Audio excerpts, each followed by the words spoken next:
beginning around 1850, the United States is going to start ripping itself apart over the issue of slavery. Now, why is it going to be around 1850 that this happens? Why doesn't it happen before? Since the American Revolution, Northerners had generally gotten rid of slavery. They passed these slow emancipation laws where slaves are freed or their children are freed. And by 1850, there was no slavery in these northern states. Southerners had talked about getting rid of slavery around the time of the American Constitution, but by 1850, with the increased profitability of cotton, with increased reliance on cash crop agriculture, Southerners had not only pushed the idea of getting rid of slavery away, but they'd come to accept slavery as a moral good, and they had started to essentially create their version of the American dream around slavery. So Northerners had this idea of American dream of you work hard, you buy land, you hire labor, you acquire more land, you sell additional crops at market, you become successful. Southerners would look at that same land and they would say, you work hard, you grow cash crops, you sell the surplus at market, then you acquire more land and slaves, and then you make even more money and eventually get to the point where you have something like 20 plus slaves. You become a planter, and your plantation runs itself to where you can spend your time being a politician, go buy some newspapers, do other things. Things run itself if you get enough slaves. So Northerners had this idea of free labor is your path to the American dream. Southerners had this idea of acquiring slaves is your path to the American dream. Prior to 1850, these dreams lived separate from one another.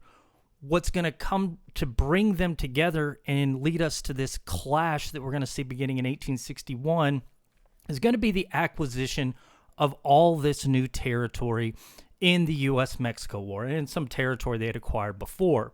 So as we talked about last class, the United States had purchased Louisiana from France in 1803. They'd agreed to split this Oregon territory with Britain, and Mexico had agreed as a condition of surrender in the U.S.-Mexico War to recognize Texas's Rio Grande boundary and sign over this Mexican cession to the United States. Well, most of this land went to the hands of the United States government. Texas got to keep its public lands, and people that owned land here, the Mexican former Spanish land grants, they got to keep their land. And the United States had made treaties with various Indian tribes to recognize that this is your land. But all other land beside that belongs to the United States government. Well, we're going to see that people from the South are going to look at all this available land, and it's going to be extremely cheap because the U.S. wants to get people out here because they realize the more stuff growing, the more money, more taxes people are going to pay. And not only that, but the more secure your control of the land will be. So they're going to sell this land for cheap. So Northerners are going to look at this land and say, man, this is going to be great because if I move out here, I can live out my dream of working hard, hiring laborers, and profiting. Southerners are going to look at all this land and say, if I move out here, I could potentially grow cash crops, acquire slaves from the cash crops I sell at the market, and then I can achieve my dream of creating a plantation. And what's going to happen is all of these new territories will end up, what do we do with them? Do we allow the Southerners to achieve their dream and make slavery legal in these newly acquired territories? Or do we allow the Northerners to achieve their American dream of free labor, this type of thing? Because these things can't coexist. Somebody from the North can't move out here to the same place somebody with slaves is moving and have a chance to outcompete their neighbor. You can't simply work harder than somebody that's forcing somebody to work on the threat of physical violence. So the debate over slavery and all this newly acquired territory is going to come to the forefront in the 1850s. And the first debate over slavery is going to concern this area out here, California. So as we talked about last time, people had started to flood into California in 1849. The United States acquired California in the U.S.-Mexico War in 1848, and that year somebody discovered a ton of gold in the area near San Francisco, so much that word gets back to the east and people just start pouring in. Again, as we talked about, not only just from the United States east, but also people from Asia as well. And we see the population of California just boom, essentially overnight, rise to 60,000 people. So there are more people in California than in just about all of this area combined, except for, Mormons in Utah. And then we talked about the descendants of the Spanish pueblos and pueblos here in New Mexico. But you had this huge population here, 60,000. Well, when you get 60,000 people, traditionally, that means you become a state. The rules of this Northwest Ordinance applied to all these states out here. So the people of California, we have 60,000.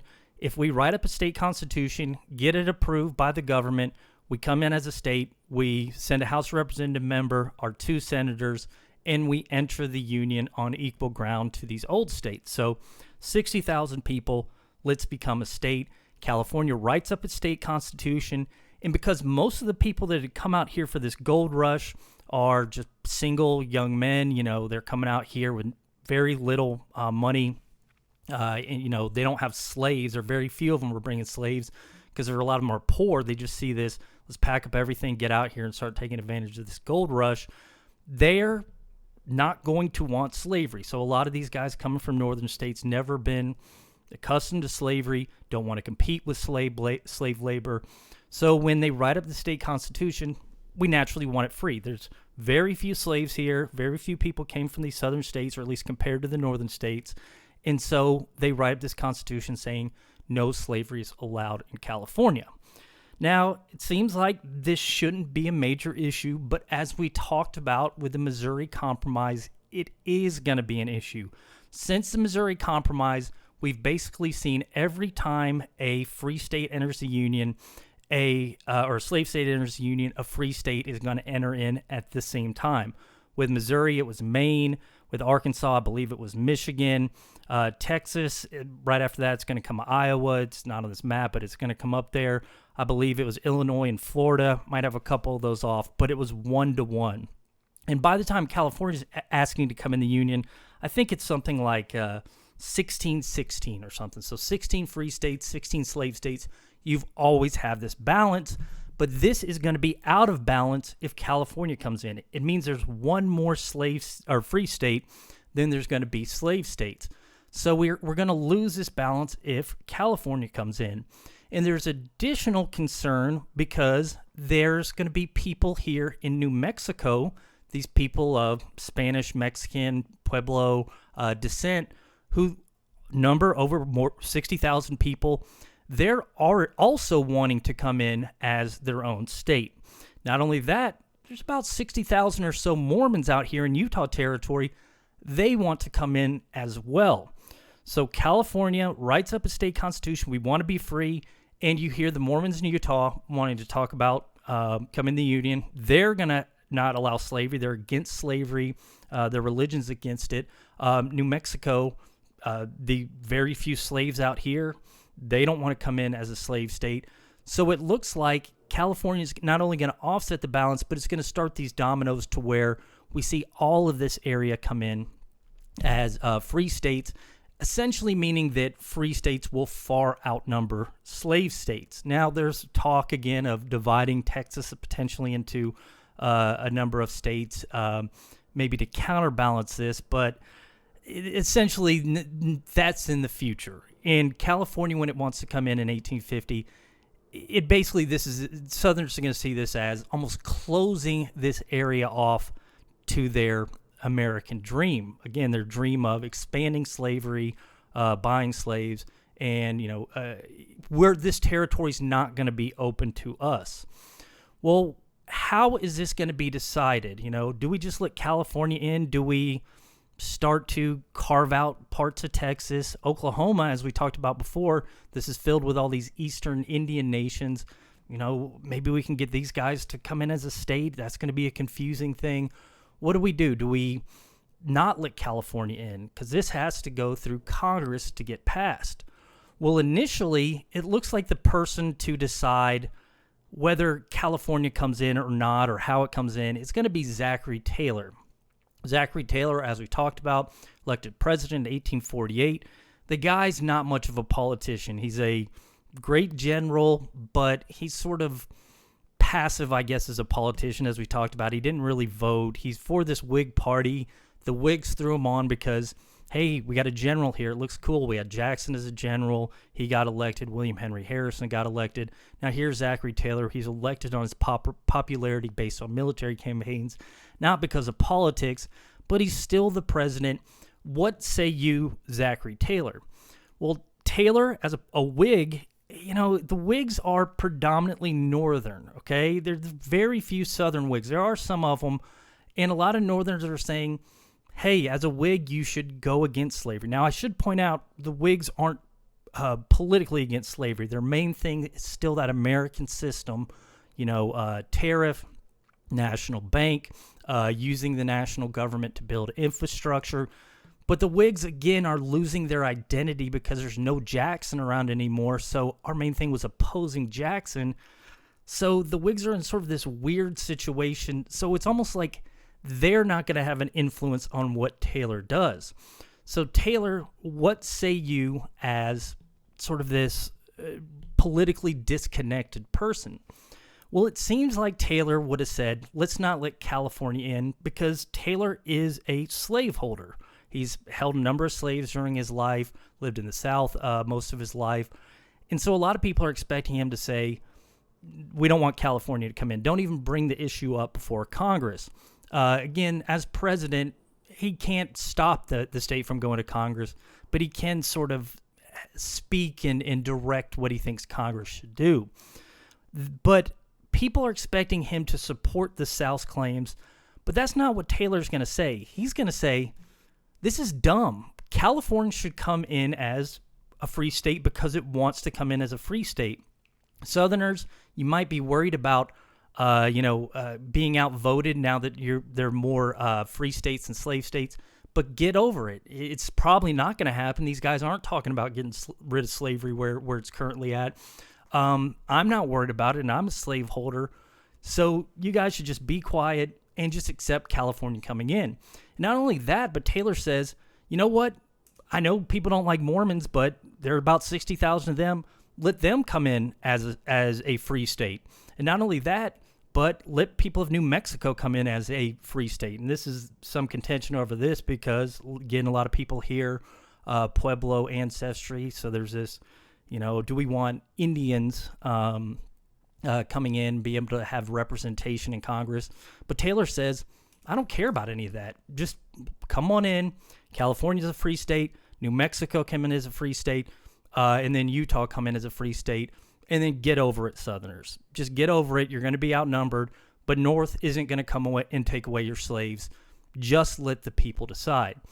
Well, Taylor takes this aggressive approach, and he basically is going to threaten to, if the South, you'll hear some people in the South say, if this happens, we're going to lose the country, be outvoted.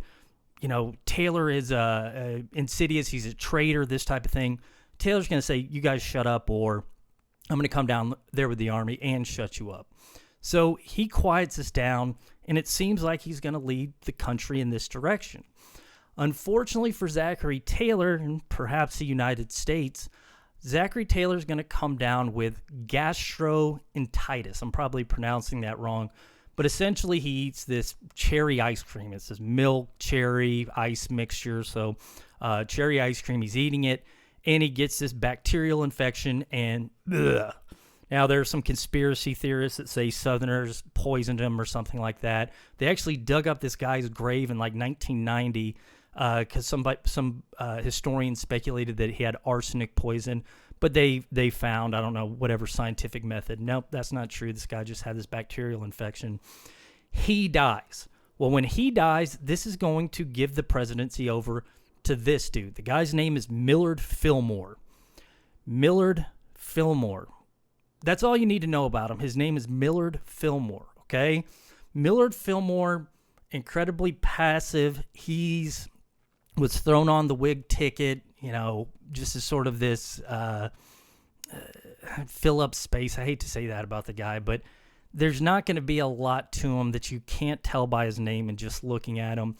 Fillmore's going to get in the presidency, and it's going to be pretty clear that he's not destined to be president for long. He's going to serve out the rest of Taylor's term, and that's about it, because he's not an executive. He's not somebody that stands up for things. And so what he's basically going to say is, let's let Congress figure this out, all right? Congress, you can decide if California's coming in or not. So again, the Senate at this point is half slave states, half free states. So you do have to take into account and get something that the South will agree to get through the Senate. So how are we going to do that? Well, the way of doing this is going to fall to this guy yet again, Henry Clay. We've talked about Henry Clay. He came to be known as the great compromiser for coming up with the Missouri Compromise to end sort of the first major debate about slavery in the United States. In 1820 and 1821, he'd stepped up and said, pass these series of bills. Let's kick the can down the road politically on the issue of slavery. Now, he gets a lot of criticism over that, because a lot of people say you shouldn't compromise over slavery. And, you can kind of sort of forgive him because, the nation wasn't ready to deal with it at that point.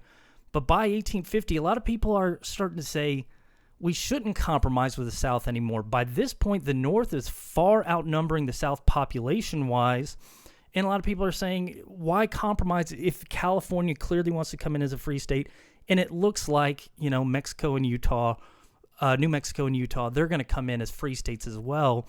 So why do we need to compromise? Well, Clay's going to argue because we do answer things politically, and the political way of answering says we got to go through the Senate. Senate's controlled half by Southerners. The only way to get it through is to make them happy. So he's going to come up with this series of bills that we're going to call the Compromise of 1850.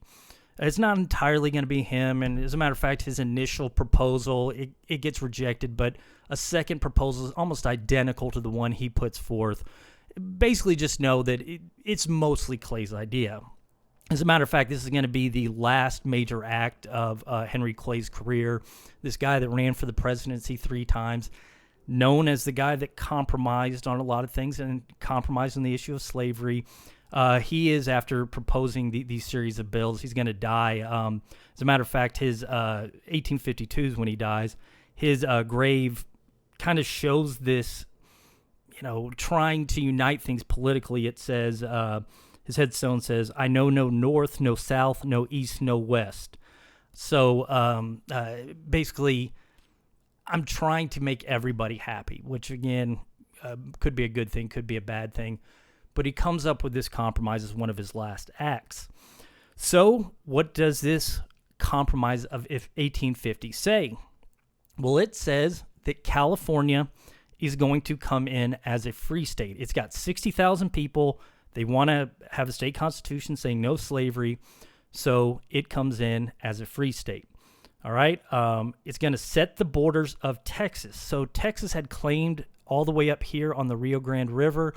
Well, Compromise of 1850 is going to say that doesn't really work because this actually fits culturally, historically with New Mexico. No people here really call themselves Texans. By the way, most people here are those nomadic hunter-gatherer Indians, at least east of the Rio Grande. And then west, we have these traditional Pueblo and Spanish, initially Mexican people. They're not culturally the same as Texas. So let's go for this border here. Texas is given some compensation for this. United States government's going to basically pay them $10 million to give up their claims to this area. New Mexico will then become its own territory, not a state just yet. Again, there's a lot of resistance to giving these Indian Mexican people representation, but you can have an election and determine basic laws. So, these are going to be the laws of New Mexico until later a state constitution is written and accepted by the United States. Same exact scenario with Utah. Utah will be recognized as its own territory. The Mormons will be able to pass their own laws, but they're not going to get representation in the national government.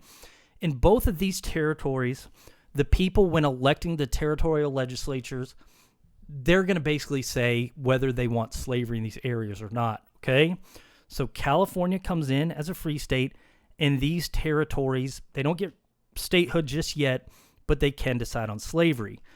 This part of the Compromise of 1850 is not going to make the South happy. Also, as a condition, one other small thing, this District of Columbia, Washington, D.C., the slave trade will be ended there. So we have this interstate slave trade that's going on all between these southern states. Slavery had continued to exist in Washington, D.C., and slaves had been sold in Washington, D.C., up until 1850. These northern politicians come here and they see this, and they said, I'm not going to fight the slavery thing, but I don't like looking out my window and seeing human beings sold. So Compromise of 1850 will ban the slave trade in Washington, D.C. So all these things are bad for the South, all right? So why would they agree to this? Because it's got to go through the Senate, so you've got to get half the Senate's controlled by the South. You got to get them to agree to it. Well, what is going to be thrown in for the South is this Fugitive Slave Act, okay? So the Constitution doesn't use the word slave, but it says that slaves that escape to areas where there are not slaves, and this is just a different wording, but it says they can be returned to their home state. So if somebody here in Kentucky, slave state, escapes to Ohio, then basically if somebody here from Kentucky comes up here to Ohio, then they can get this enslaved person and return them back to Kentucky. That's in the Constitution, one of those gross things that's sort of written into the Constitution. Well, it doesn't say anything about the people of Ohio having to help Kentucky do that, all right? It doesn't say the people of Ohio are obligated to capture this enslaved person and return them to Kentucky. But that's what this Fugitive Slave Act that will be part of this Compromise of 1850 will essentially do. What the Fugitive Slave Act is going to say is that the state governments, local governments, have to essentially return the people that have escaped to their states back to the states where they're known for. And it's going to make it a crime if you do not report slaves that have escaped into your area back to the state they escaped from. So basically this is going to say, Illinois, you don't have slaves, Indiana, Ohio, Pennsylvania, any of these states, slavery's gone. It's been gone for a long time right now, but you've had people escape up here, and they've created their own lives. You had free escaped slaves come up here, maybe marry, free blacks, merge themselves into society, work for white businesses, and become, part of just part of the culture up here. But now the Fugitive Slave Act is essentially going to say that if you do not report this person to local government, and if this local government does not allow this, get the slave back to the state where they belong, then you're guilty of a crime. All right, so this essentially makes it a federal law not to report people who have escaped slavery. Now, before this, again, slavery's something down here. I'm not involved. The only thing I know about slavery is the people that escape up here, and I buy these cash crops from down there to sort of fuel my industry up there. But that's something down there. It's not up here. What this essentially does is it's going to make these northern states complicit with slavery. You're now having to act on slavery and help the system, or else you're going to be committing a crime. It makes it illegal not to help slavery. So I want to imagine something like that happening today. Today we, as I've talked about before, there's still slavery in certain parts of the world. We're happy to ignore it. But this would be like the United States government saying you have to buy products or something from Mauritania or one of these countries that still has slavery. You have to do this. And if you don't, you're going to get a fine or something. It makes it illegal not to report somebody. Well, Northerners are going to be incredibly upset by this because, again, most were content to ignore slavery. But now if you don't talk about your neighbor, the guy down the road, your worker who was an escaped slave, now you're committing a crime. So a lot of Northerners, the way they're going to look at it is this is the national government sicking them on slaves. See Ohio, Indiana in this political cartoon. They're be pointed in the direction of these escaped slaves. In particular, these escaped slaves are going to be running to Canada. Well, that's actually a really good sign, because what you'll see here is as soon as this bill is passed through both houses of Congress, which it will be as part of the Compromise of 1850, a lot of these escaped slaves are going to start moving up here to Canada to get to freedom. You'll see this is when this underground railroad starts getting big, is people who were perhaps abolitionists before this, perhaps didn't care one way or another before this, are now going to start allowing these slaves to stay at their homes until they can get up to the safety of Canada.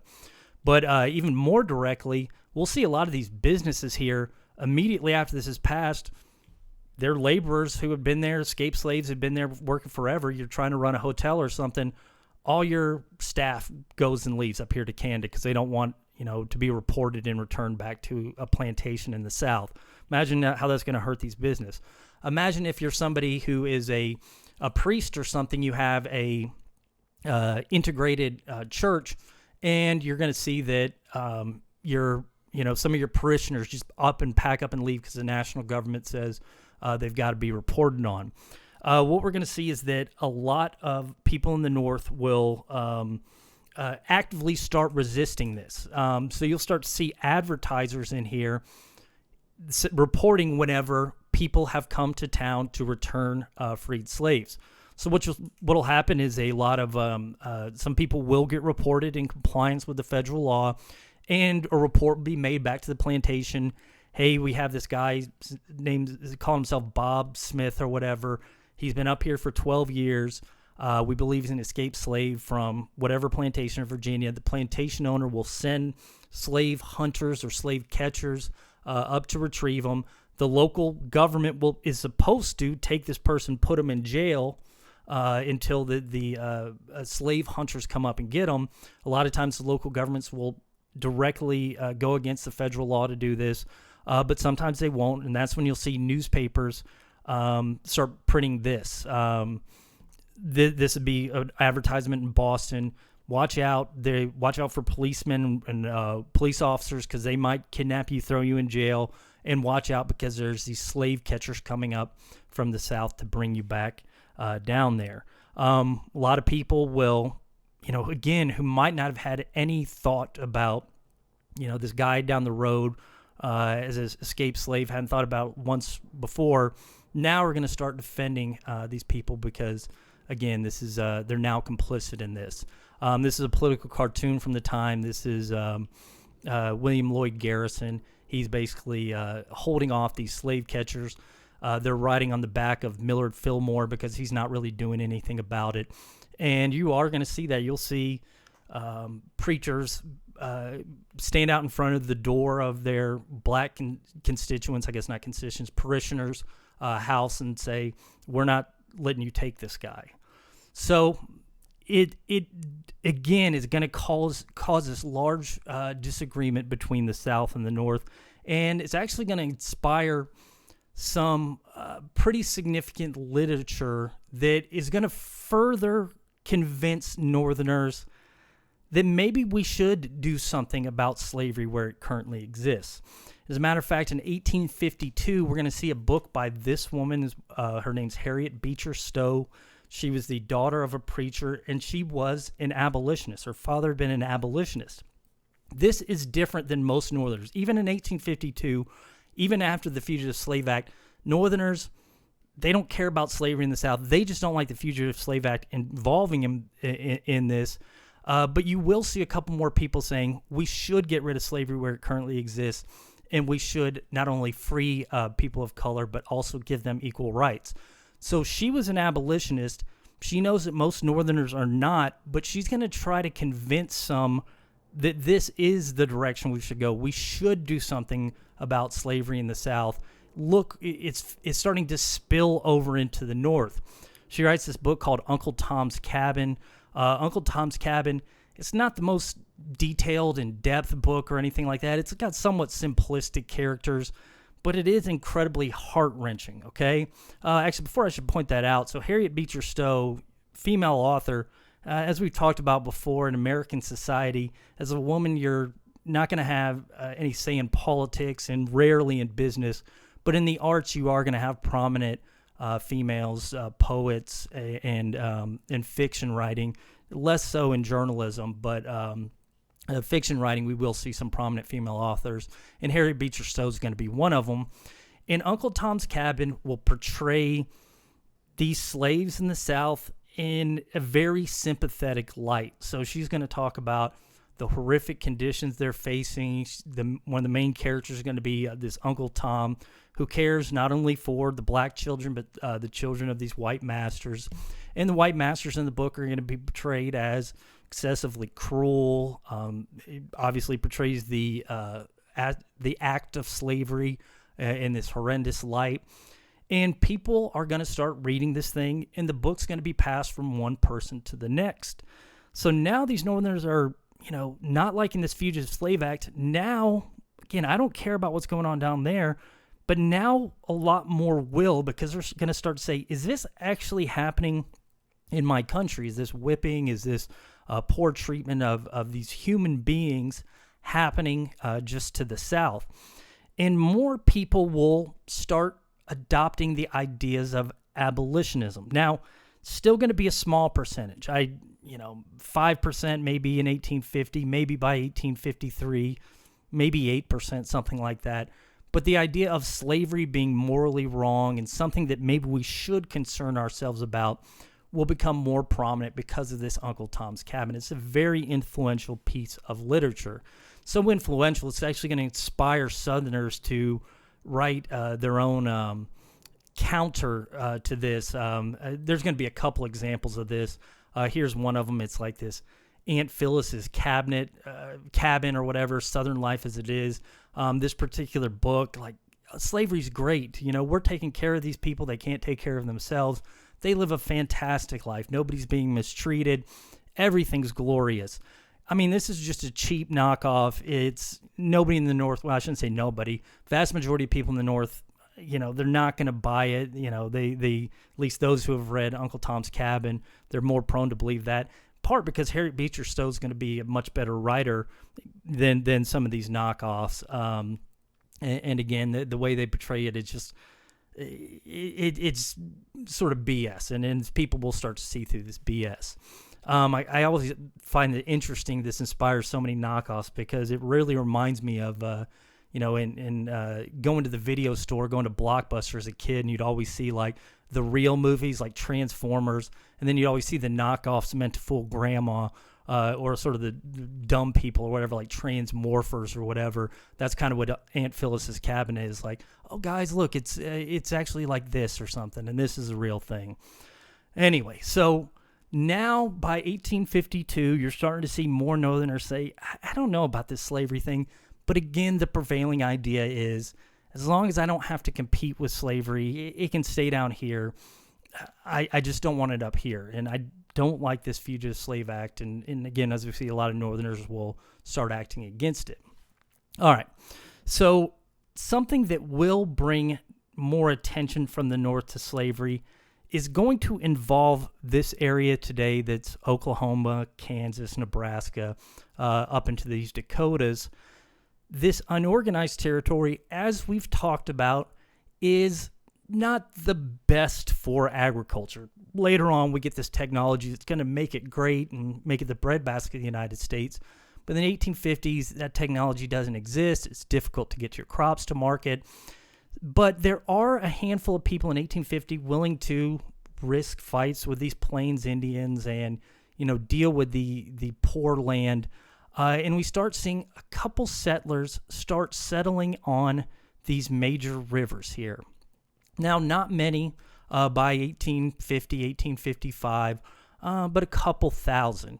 And the question comes up, what do we do with this territory? Are we going to just start blocking it up, create territories like we did with Utah and New Mexico, and let people start passing laws? Because, again, it's basically whoever comes out here, there's no organized laws for the regions. You'll create local laws, but there's no broader laws on the books. So how do we start organizing this? Well, by 1855, a lot of people will say we should just create one big territory out of this, or maybe create 2 territories. Maybe since we have the Cherokees, Choctaws, Chickasaws, Creeks down here, maybe we'll have this territory down there be Indian territory, and then up here we'll have a single territory, and we'll start passing laws for the people up here. So some people start to push this idea, and it makes sense.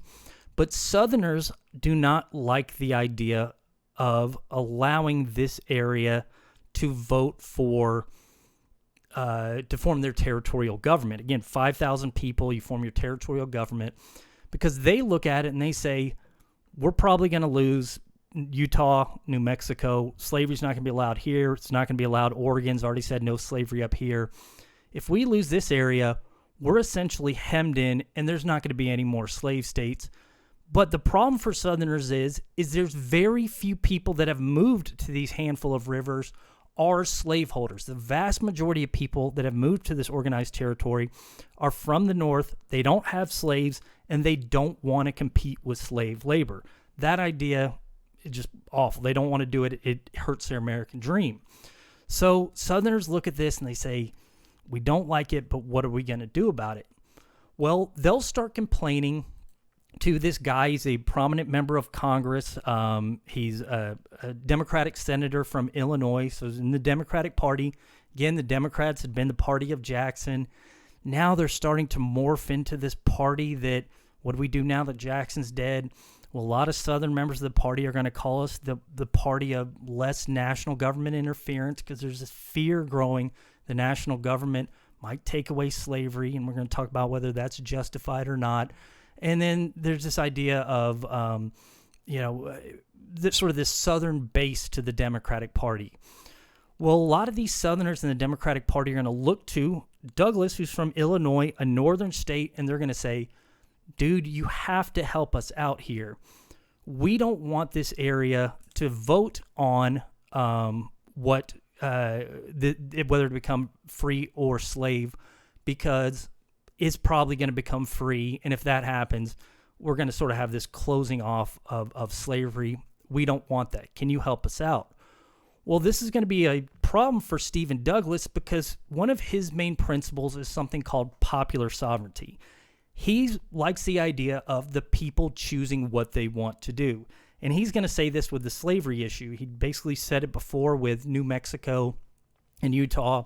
If the people of Utah and New Mexico don't want slavery, they should be allowed to vote whether or not they want it.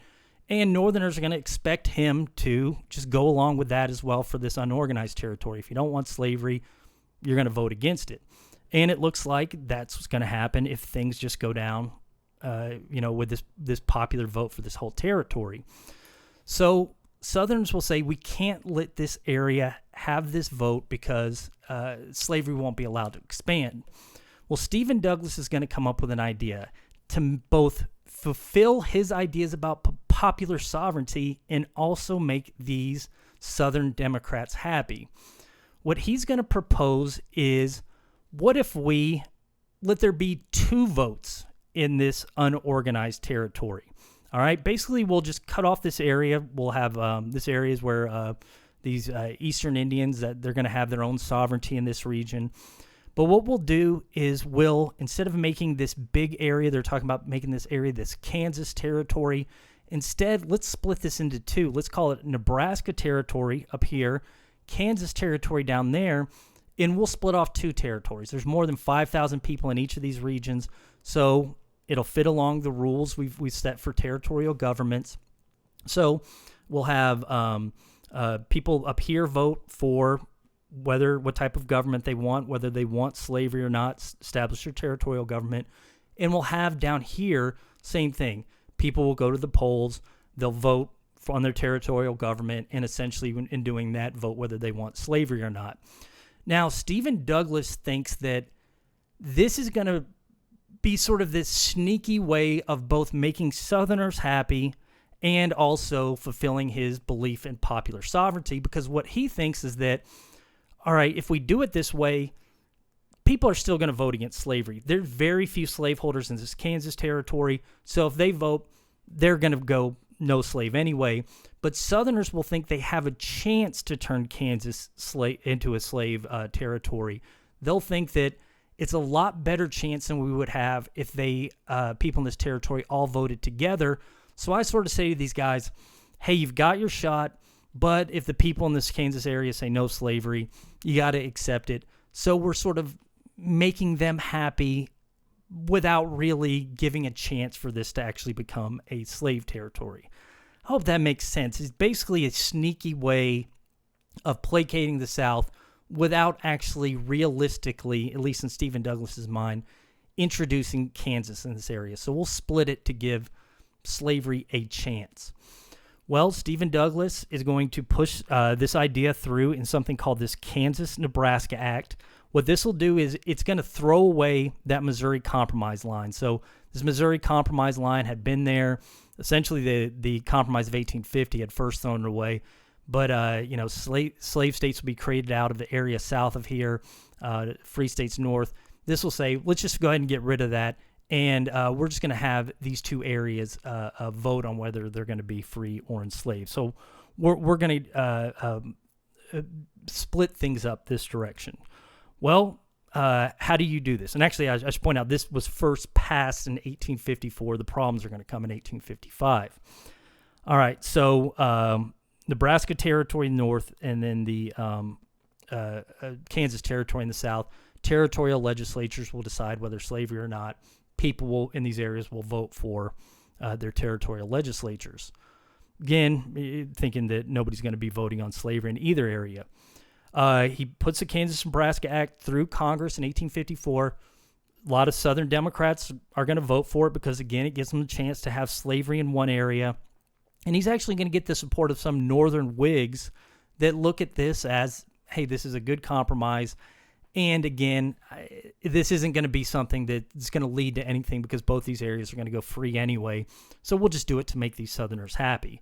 So both Democrats and Northern Whigs are going to end up voting on this thing, Kansas-Nebraska Act. Well, 1854 gets passed, and in 1855, the people will go to the polls to decide on their territorial government and thereby deciding whether they want slavery or not. We're not going to worry about Nebraska. Almost no slaveholders in this area. So when they go to the poll, they're going to say no slavery. Slavery's not allowed in this area. Probably should have gone that way in Kansas. Again, because the majority of people in Kansas are free labor. They don't want to compete against slave labor. So if you just took a poll and it was a perfect poll of everybody, you hit everybody that actually lived in Kansas, it would be for a free state or a free territory. But that's not what's going to happen. After the bill's passed, you'll see these slaveholders in the South, particularly here in Missouri and Arkansas, start using newspapers and using their political positions and their positions in the media to start feeding information to the people here that, hey, if Kansas goes free, your American dream is gone. Your dream of forming plantation, that type of stuff's gone. Kansas will turn into a free state. They're going to start getting rid of slavery. And basically, you're going to be shut off from your American dream. So we need to make sure that Kansas goes slave. So you can do that by going over here and participating in the election, even if you don't live there. So this campaign will start in these southern states and tell people to go into Kansas to vote even if they don't live there. So these local elections will be held, and it'll be maybe, actually, I'm just making this number up, 100 people living in the area. They're expecting maybe 40 voters from the area to actually show up. But instead, they're going to get 500 people to show up at the poll. And it's not like today where you have like an ID card or registration. It's just who shows up can vote. So somebody will cross over from Missouri. They'll vote in an election. Maybe they'll go to a next town and vote in that election as well. And the votes are going to be cast from people not actually living in the region. Somebody went back and looked at the votes, and they found one area where there were 600 voters. Only 20 actually lived in the area. So these people from Missouri start crossing over, and what they're going to do is they're going to swing Kansas to being a pro-slavery territory. So this pro-slavery government will be set up in Kansas, and it's going to claim to be the true territorial government of Kansas? Well, a lot of people that are in Kansas, these people that don't want to compete with slave labor, are going to recognize what's going to happen, and they're going to say, that's an illegitimate territorial government. Again, people legally voted. So we're setting up our own territorial government. This one's going to be the legitimate one, and they're going to set up their own territorial government in Lawrence, Kansas. So you have this illegitimate Kansas territorial government in Lecompton, Kansas, and then you have this, again, one that's based on nothing that's in Lawrence, Kansas. It says the other one is set up on fraud. So pro-territory in Lecompton, or pro-slavery in Lecompton, and then anti-slavery in Lawrence, Kansas. So these two people claiming to be the true government of Kansas. Well, what's going to happen when this happens is you're going to start seeing this disagreements between one territory and the next over who's the true government. And it's not just going to be that, but you're going to see the slaveholders, and then supported by the slaveholders in the South, encourage them to actually lead attacks on the anti-slavery people in Lawrence, Kansas. As a matter of fact, at one point, people that are in favor of slavery will go to Lawrence, and they're going to set fire to the town. An abolitionist newspaper sets up in the town. They'll burn that to the ground. In retaliation, a lot of abolitionists will actually start coming to Kansas to defend the anti-slavery people, and they'll actually lead attacks, and we'll talk about some of these later, on slaveholders and free slaves. And you're going to see something break out called Bleeding Kansas. Now, Bleeding Kansas isn't a major war or anything like that, but about 100 people, probably a little bit less than 100 people, are going to end up dying in this, as anti-slavery people and pro-slavery people will start attacking one another over the issue of slavery. Now, it should be the national government should step in and get control, and eventually it will, but the president at the time is a guy named Franklin Pierce. You don't want to worry about him. He's sort of a passive dude. He's going to recognize the pro-slavery government as the legitimate one, and he's going to send the government, the army out to support that government. But then you're still going to have people say that's an illegitimate government. It's one of these crazy things. So you actually see fighting between two sides based on the issue of slavery. Again, not a lot of bloodshed, but still blood has been shed over the issue of slavery. Blood has been shed over the issue of slavery. So the way that people look at this Bleeding Kansas is going to vary depending on where you live. The way Northerners are going to look at it is say, Southerners cheated to get slavery in Kansas. They cheated, and then when we tried to set up our own legitimate government that wasn't a cheated government, they attacked it. They started killing people. Southerners are going to look at it and say, guys, we ran a legitimate election. We won the election, and you guys set up your own government because you couldn't accept that you lost. You can kind of see how these disagreements are going to happen. And both sides are going to view it as, this is evidence that the other person is out to get me.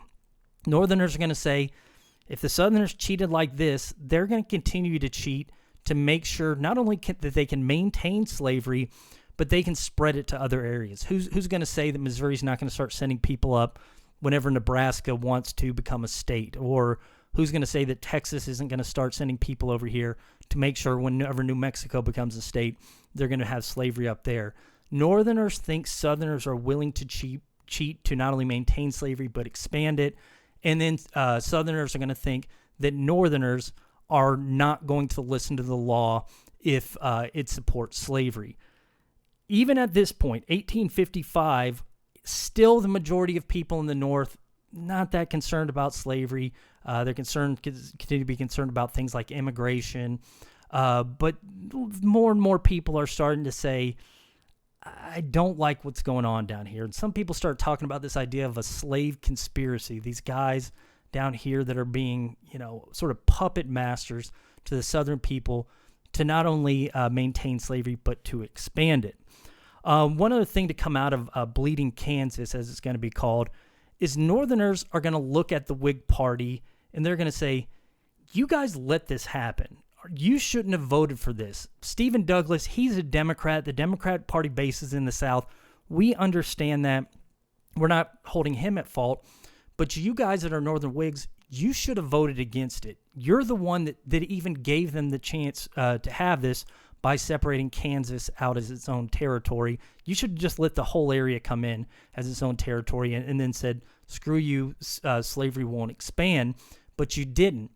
And the Whig Party at this point had already been collapsing because, again, Jackson's dead, and the party that was anti-Jackson, now that he's dead, what's that going to be? So Northerners are going to look at the Whigs and say, I blame you just as much as I blame the Southerners and Democrats. I'm not voting Whigs anymore. So what's going to happen in subsequent elections, 1856 election, is we're going to see these Northern Whigs that are going to leave the party. Others are going to be voted out of office. And this is going to open the doors for a new party. And this is going to be this party that still exists today. So we're going to have the two major parties in the United States today that they're created both by 1855. Republican Party comes out in 1855. And what this Republican Party is going to be formed on is stopping the expansion of slavery, not ending slavery. That's not going to be its main platform, but the Republican Party is going to come out the door and say, we're not going to do what the Whigs did. We're not going to negotiate with slaveholders. We're going to make sure that what happened in Kansas doesn't happen anymore. We're going to prevent slavery from expanding, so we're not going to let it get in to Nebraska. We're actually going to take measures to make sure that Kansas actually gets the type of territorial, and when it comes in as a state government wants free government, and we're basically going to hem in slavery. Now, the Republicans aren't going to say anything about ending slavery where it currently exists, but it's just going to say, Northerners, you won't have your American dream impeded upon because we're going to stop its expansion. So this is going to be the Republican Party's main platform. Now, this will be the message of guys like Abraham Lincoln. Abraham Lincoln, when the Republican Party formed, he's this guy that had served in Congress as a Whig for Illinois.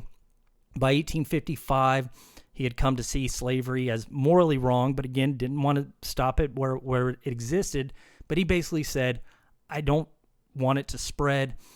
He's not going to be saying anything about giving freedom to people, black people in southern states, or giving them the right to vote or anything. He just doesn't want to compete with slave labor. And a good chunk of Northerners are going to agree with him.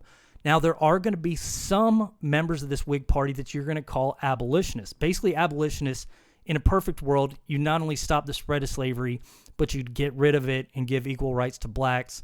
But they understand that that's not going to get enough support, certainly not in the South and even in the North at this time. So what they're going to do is basically say stopping slavery is better than nothing. So they're going to end up joining this Republican Party. So think of the Republican Party, the vast majority, their main thing is stopping the spread of slavery, but not doing anything about where it currently exists. But some of them want to actually get rid of it where it currently exists. But these guys are generally going to keep their mouths quiet because they know that most Northerners disagree with them. Another small thing this Republican Party is going to run on is the idea of they're going to adopt some of the former Whig platforms, like increasing the tariff to promote manufacturing. And they do this because they want to appeal primarily to Northerners. They realize we're not going to get any votes in the South, so we want to make sure Northerners are on board with us. So we do that by promoting industry, which is growing bigger in the North. Another thing these Republicans will do, this pro-business thing, they're also going to be partially anti-immigrant as well, because they want to pick up some of those know-nothing votes. So we know you guys, basically you can almost think of the Republican Party when it forms as, we're not letting people take your jobs. We're not letting slaves move in here. You don't have to compete with them. And we're not going to let these immigrants move in to take your jobs. So it's about slavery with them initially. And for a lot, that's the main thing. But for the majority of them, and the majority appeal they're going to be pushing is, we're not going to let people, cheap laborers come in to replace you. So 1855, this Republican Party's formed. Almost immediately, we'll see Southerners start viewing this new party as not just what Lincoln is, stopping the spread of slavery, but as abolitionists, okay? And they're going to start treating the Republicans as wanting to end slavery in the South. And this is going to be in part because some of the abolitionist members of the Republican Party will be very vocal. In particular, this guy, Charles Sumner, he's a congressman from Massachusetts. He's going to be elected. He was initially a Whig, but he switches to the Republican Party, and he's just going to start calling out slaveholders. And he does this in 1855. May 1856. Charles Sumner is going to get before Congress, and he's going to start verbally attacking this South Carolinian politician, I believe he's South Carolinian, named Andrew Butler, senator named Andrew Butler. Andrew Butler is a prominent slaveholder. Like a lot of Southern politicians, got into power because he had a lot of slaves, and he'd gotten, when he became a politician, he started defending slavery. Well, Charles Sumner is going to go before Congress, and he makes this speech bashing Southerners, basically saying they're trying to expand slavery, and he's going to make fun of Andrew Butler. Andrew Butler has a lisp, and he also he's an older guy. He's slightly disabled, so he has to walk with a cane. Well, Charles Sumner will get up there, and he's going to speak with a lisp. He's going to walk with a cane, and he's just going to basically make fun of Andrew Butler. He's going to go further. He's going to call him a pimp. He says, basically, if you're a slave owner, it's like you're a pimp. You're just leasing out people. And he calls Andrew Butler just a horrible human being and humiliates him in front of Congress. Well, the day after he makes his speech, Charles Sumner is going to be sitting at his desk when this guy is going to approach. This guy's name is Preston Brooks. Preston Brooks is the nephew of Andrew Butler. So he's a politician as well. He's a member of Congress. He heard what Charles Sumner says, and he's going to decide to get revenge on Charles Sumner. Charles Sumner's writing at his desk. Preston Brooks is going to come up behind him, and without Charles Sumner having a chance to do anything, Preston Brooks will just start beating him over the head with a cane. Charles Sumner tries to step up to defend himself, but he just, the way the desk's situated, he can't get up. Preston Brooks is just going to keep beating him with a cane, until his cane eventually breaks. Now, this is going to be such a brutal attack that Charles Sumner's face is going to be caved in. He's going to have to retire from Congress for a bit to allow it to heal. And Preston Brooks is going to be censured by Congress. Basically, they say this isn't how you're supposed to act. It's going to be looked at as, unbecoming of a congressman. Well, Preston Brooks is going to quit Congress based on this. He says, all right, well, I don't care if you censor me. I'm out of here. Now, the interesting thing that's going to come out of this is that Preston Brooks, he quits, and there's going to be a special election to fill his seat in Congress. The people of South Carolina will re-elect Preston Brooks. So he quits.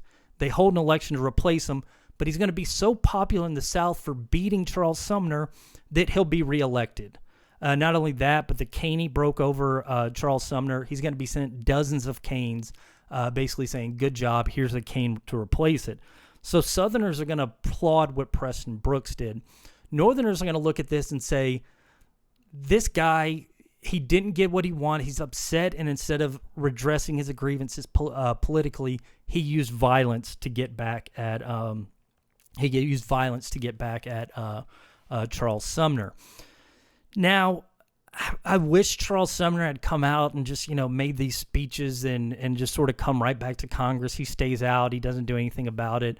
I wish he could have sort of been used as this symbol. He's not. I wish Preston Brooks, obviously he could have dealt with these things politically, but this guy, the situation is just awful. These guys, Charles Sumner, you obviously have to forgive him, but Preston Brooks, he's just going to come off really poorly, except if you're in the South at this time. He comes off actually really poorly because somebody challenges Charles Sumner's best friend challenges him to basically fight him in person and challenges him to a duel. Preston Brooks accepts this challenge and then doesn't show up. Like, he just runs off and is sort of cowardly about it. Like, it's these guys, I don't know. It's just a horrible situation. Preston Brooks it comes off as a monster, and I kind of wish Charles Sumner had been able to step up and sort of said, look, this is what's happening here, but he sort of retreats instead of doing that. Although we're going to talk about him a lot later. He's certainly going to become a big political force later on.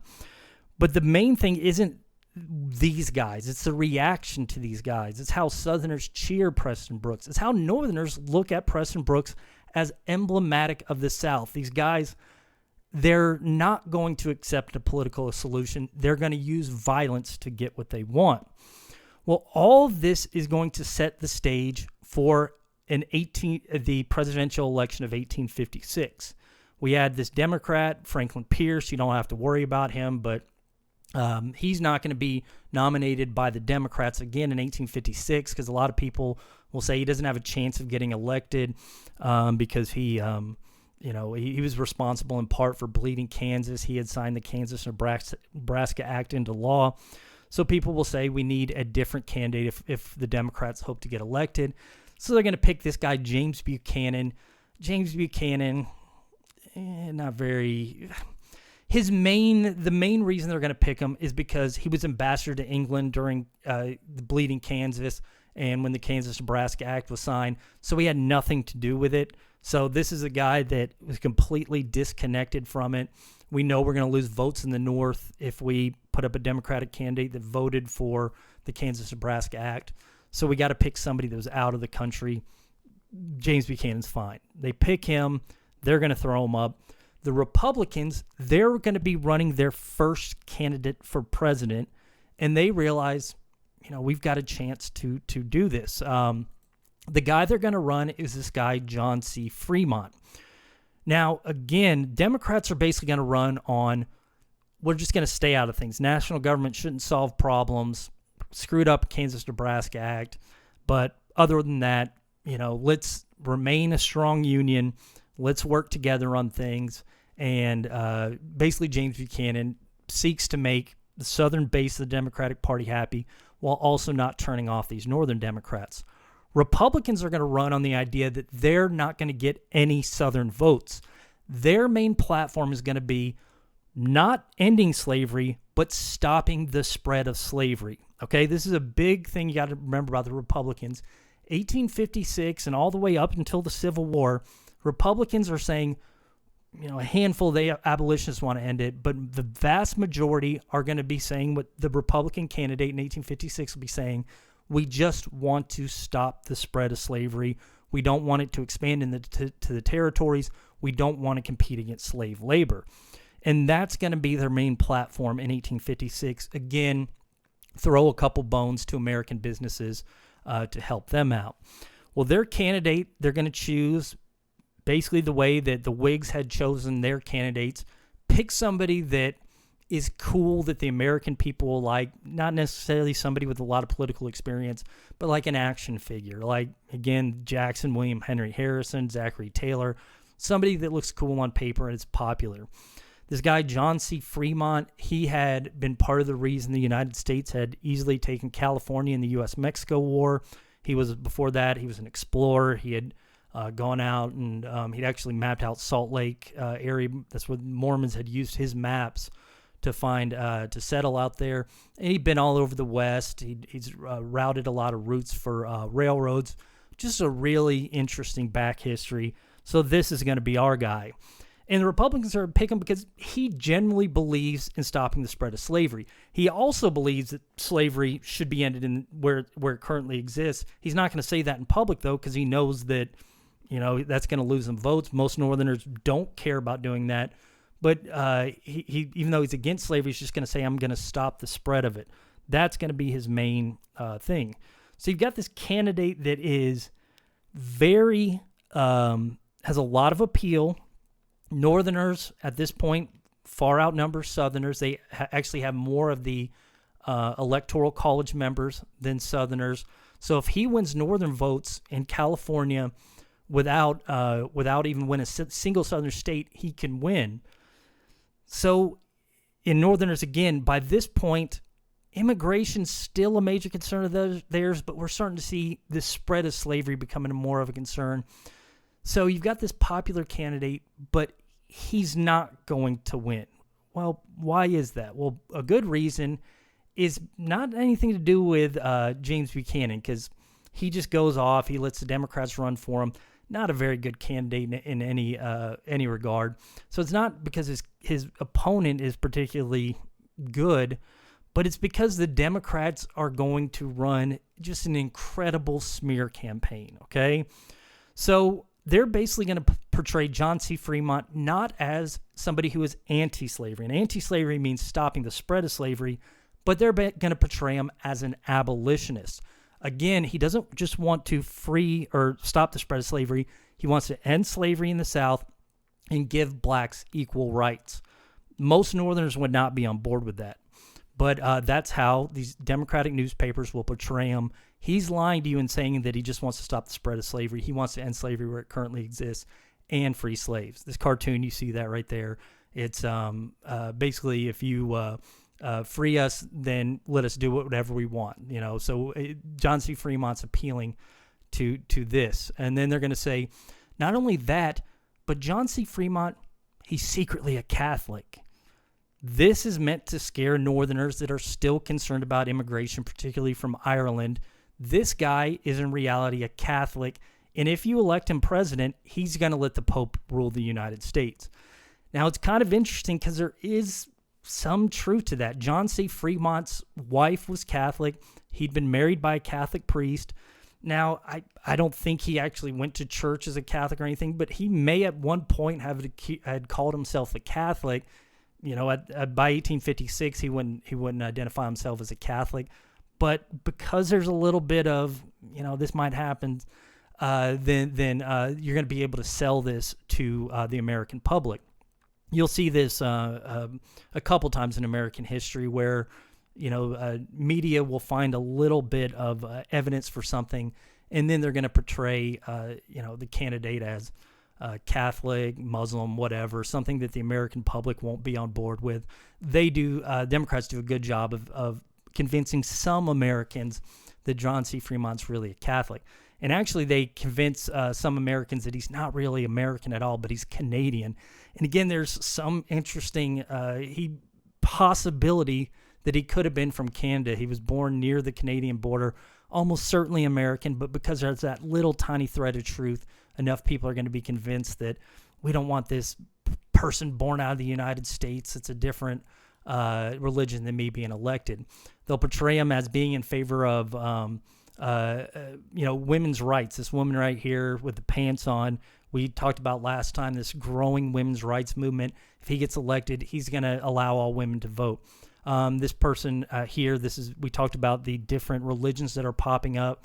And people ask him about what to do about the Mormons. He basically says, let's go ahead and let them vote on whatever they want to do out there, maybe become a state. Well, this is going to portray him as being open to all different religions. This member is, I think it's a woman from the Oneidas, so free love. So if you vote for him, he's going to allow all these alternate religions to take over the United States. This person, I think this might be a prohibitionist, this new anti-alcohol movement. If you let him in, he's going to ban alcohol. And then I think this person might be representing almost like a socialist-like movement, a division of property movement. So if you vote him in, he's going to just start selling off the wealthy's property and giving it to poor people. All these things are not true. They're basically taking a small political stance he made or some small truth about his past, and they're bringing it way further than reality, than it was actually in reality. But they're going to be enough to convince at least a couple states in the North that this guy's a radical. And we're going to see in this election, the Democrats will manage to prevent John C. Fremont from winning. He loses fairly substantially in the popular vote, if he'd have won in a couple more states, and a lot of these states, basically, the immigration is this major issue, and a lot of it's, people are concerned about maybe he's a Catholic, maybe he's going to let more people from Ireland move in or whatever. We're going to see enough people in these states vote against him that he won't win in the North. But as the Republicans are going to accept this defeat, James Buchanan will become the president in 1857. He's going to take over. Oh, you see how the Know Nothing Party, they actually win enough. They're still around. They're going to win enough to win some electoral college votes. But enough, basically, the Republicans should look at it not as a defeat, but basically say, if we switched a couple of these northern states, we could win this thing. So if slavery becomes even more of an issue, and if people become even more convinced that the South wants to spread slavery, then we could win this next time.